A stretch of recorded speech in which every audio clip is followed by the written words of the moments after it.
Welcome to latest world news. Thailand's Army Chief General Prayuth Chan-o-cha took control of the government in a coup on Thursday, saying the army had to restore order and push through reforms, 2 days after he declared martial law.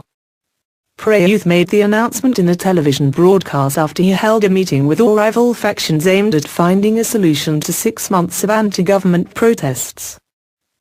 In order for the situation to return to normal quickly and for society to love and be at peace again, and to reform the structure of the political, economic and social structure, the military needs to take control of power, Prayuth said in the televised announcement.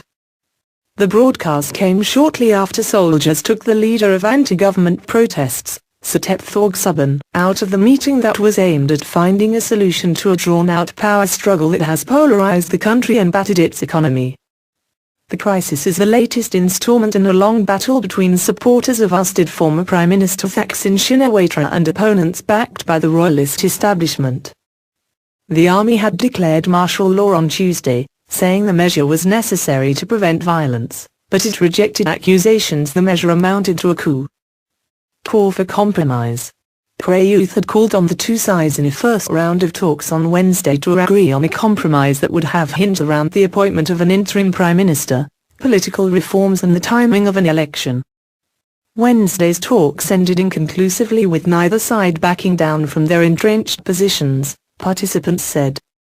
The army had let rival protesters remain on the streets, but it banned them from marching to prevent clashes. It has also clamped down on the media, including partisan television channels, and warned people not to spread inflammatory material on social media.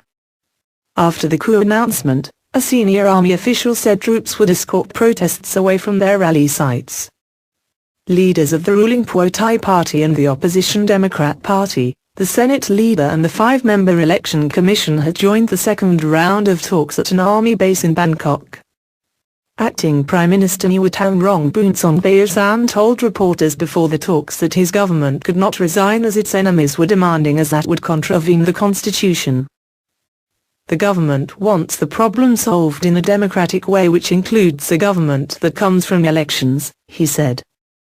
Government officials were not available for comment after the coup announcement.